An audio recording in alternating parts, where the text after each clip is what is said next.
Hello everyone. Today is a very exciting day because I'm planting the first plants on my garage deck. So now it's official, and this technically counts as another deck garden. And I'm especially excited because I have been waiting to do this for over a year. So I have 4 fruit trees right now that I got in March of 2024. Now at this time, we had already signed our contract to get this deck fixed and redone. And so I thought, well, I'm sure I'll be able to plant them this summer of 2024. No, the deck was finished in November. So these plants, 2 of them have been in their nursery containers ever since. So they are going to be very, very happy to be out of their containers. So let me go through what I have, and then we will get these planted up. And I am so excited. Let's start out with this guy right here. This is a Chicago hardy fig, and of course I had to get it because Chicago is in the name. All of my fruit trees and bushes, either I've gotten them from Yosemite Garden Center, maybe even some from Home Depot locally, or these I ordered online from Stark Bros. So when I saw this, I knew I had to have it. My plan is to keep all of these trees outside on the deck. My zone is 6 to make sure my plants are safe outside over winter. In containers, I should go down 2 zones, which would be zone 4. This is hardy to zone 5, so we are going to try it. I will talk a little bit about my overwintering plans once we have all of these potted up, but I don't want to have to keep storing plants in the garage. I want them to be able to live outside and just make maintenance a lot easier. So this is my Chicago hardy fig. I think it can get over 10 feet tall, but I don't know if it's going to do that in my containers. This right here is my Honey Babe peach. This is a dwarf peach tree. Maximum height should be about 5 to 6 feet tall. I think the container I'm going to plant all of these in are going to be their permanent homes, so I'm hoping that it will thrive in what I have. This is zone 6, hardy. So again, we're going to see if it can overwinter outside, and it does vary based on the winters. If the winters are mild, some things might live, and then we have an excessively cold winter and things die. But like I said, if something doesn't make it out here over winter, I'm probably just going to stop growing it and look for some more cold hardy alternatives. These are my 2 columnar apple trees, and I was incorrect. These are not from Stark Bros. I saw these together in a pack from Park Seed and immediately bought them. I think they still have the 2-pack. You need 2 different varieties for cross-pollination. Now last spring, one of these, I don't know which one, bloomed earlier than the other. They just barely overlapped in their bloom time. So I was out with a paintbrush, hand pollinating, and it worked. One of these, again, I don't know which one, got me 3 apples last year. So one of these is white icicle, which has the very light green apples. One of these is scarlet sentinel, which has red apples. Had I labeled them, I would know which one is which, but I will label them this year once I see which apples are on which tree. These are hardy down to zone 4. So I'm hoping that I can keep these. And if for some reason apple trees are the only thing that survives, I might just have a whole apple orchard out here. So now let me show you what I'm going to plant them in, and then we'll get to it. Oh, I'm so excited. It's also going to be my first time using my hose out here. It's a good day. I have 2 of each of these pots, and yes, I have put them on wheels. In fact, this is what I got specifically for these because the bottoms were a little bit smaller and everything I had was a little bit larger. They also have locks, so that should be good to keep them from rolling around the deck. Now I think I'm going to put a columnar apple, 1 in each of these pots, just because, for some reason, these look like pots that apples should be in. Why? I have no idea. This one is going to have my fig tree in 1 because, again, that might be the largest or should be the largest plant. And then the mini peach is also going to go in one of these. It's going to look a little silly right now because it is still small, but if it does get to that 5 to 6 feet, I think this would be a great pot size for that. Now for the potting mix, I'm actually going to do a little test because I like to test things in my garden and see what happens. Most of the time I feel like there's not much of a difference, but I'm always glad when I do find something that works a little bit better. Now I have Coast of Maine potting mix. They did send this to me. I don't think, at least around here, you can find it in store, but I want to say, just because I'm using this brand doesn't mean you have to use this brand, that this is the only good brand of potting mix. I've never tried this before, so the entire rest of my garden is probably 10 different types of potting soil, and then I add compost yearly and perlite, so who knows what's even in my containers right now. But I am excited to try this because I have heard good things.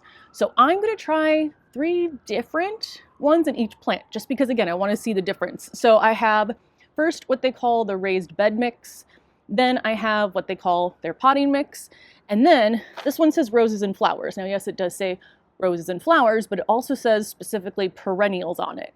So I'm gonna try each of these. I wish I had 4, so I could test 4. I'm definitely putting my apples 1 in each, since they are the same plant. I don't know what I'm gonna do, if the rose is gonna go with the peach or the fig. We're gonna see how this goes. And I'm excited to always do some sort of scientific experiment, no matter how basic, in my garden. And I did look at the ingredients as well, and it doesn't seem like there's much of a difference. Like there might be one that's in one but not in the other, but the basics are all the same. Like I think they all have compost, crab meal, maybe they'll have kelp meal, worm castings. So I don't think there should be a huge difference, but we'll see. We'll see how they grow. All right, here we go. This is very exciting. So I'm going to, well, actually, let me first take the pot off the wheels, because I find if I put a little bit of soil in the container first, it helps to balance and keep it on the wheels when you add the rest of it. So now I'm going to do the regular potting mix in this one, which will have a columnar apple tree. All right, that's good enough for now. I'm going to set it back on the wheels. Now I actually think this is a good depth also to stop, put the tree in, and then fill the rest with soil. So let's see what you look like in here. Now these were in the nursery pots, but I did pop them into these maybe 12-inch, 10-inch pots just to get them out of their very, actually I don't know if they came in pots at all. That might have just come bare root. But luckily, this is easily coming out. Yeah, not too root bound actually. And I think that is a perfect fit. Now, I want to make sure it is as straight as possible. These do kind of curve, so I'm just making sure that what is at the base is straight and we look centered. I think this is good. All right, poured it all in, and I'm just packing it down a little bit. The soil's already wet, so I don't know if I'm actually gonna water right now, because it is supposed to rain later, but we'll see. But I wanna make sure everything is packed in, and I can tell if I need to add any more. But I think we're good. First plant on my new deck, a columnar apple tree.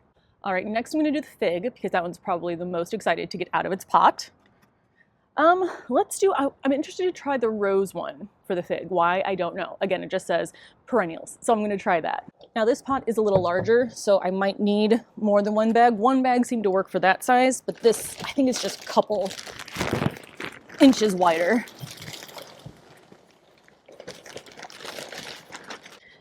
And get this fig tree out of its nursery pot. So I am gonna save this, even though I think I'll remember Chicago hardy fig. So let's get you out of there. Definitely more root bound than the other plants. This one I did get two or three figs off of last year. That's a little bit low. Actually, I may need to put in more soil first to raise it up a little bit.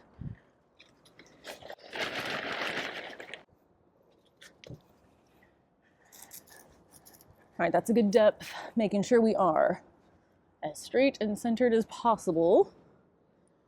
I think we're good. Now, I was gonna add more soil because I can still have a few inches in here, but I might top it with compost instead of soil. So I'm gonna hold off on this for a second, but I know this tree is much happier in a larger pot. I'm gonna get the last 2 potted up the exact same way, and then I will show you the next steps.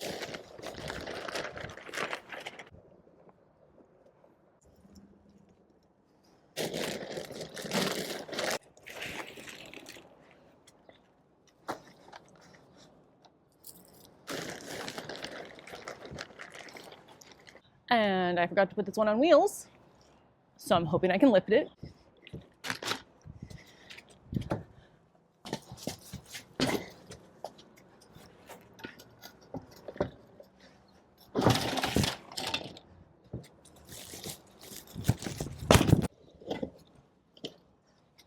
Here they all are, my 4 fruit trees. They're not, I don't think I'm gonna keep them all in a row like this, but I'm gonna wait till I get everything planted and then see where I want them. Again, that's where wheels come in handy.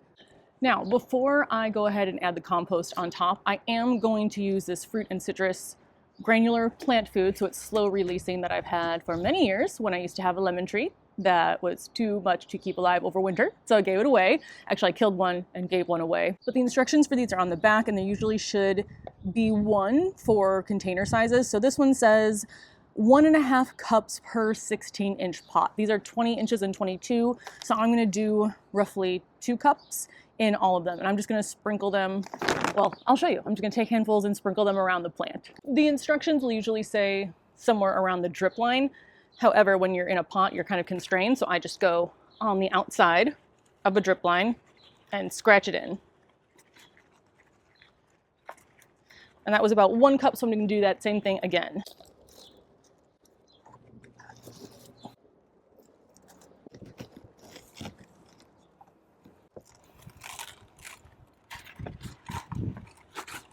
And then lastly in the pots, I'm just gonna top with compost. I like to add compost both to my perennials that have already been in my garden, just putting it on top and scratching it in, and whenever I'm planting something new, just to add a few more nutrients into the pot, keep it happy, because they are going to go through nutrients in the potting mix much faster in a container than would be available to them if they were planted in the ground.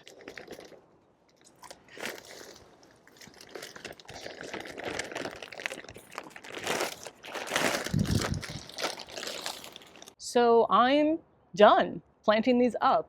The thing I've been dreaming about for over a year, my container orchard, took like 10 minutes to actually put together. So like I said, the potting mix already felt very wet, all of the bags. And because I've had more issues with plants dying from overwatering versus under, and it might rain today, I'm not gonna water them in right now, but I will check on them tomorrow. Usually if the topsoil is dry a couple inches down, that's when I'll water. This is very moist. So now I'm going to try to clean this up, because I'm beginning to realize the joys of light colored tile and light colored pots, but hopefully with the hose, I can just blast this away.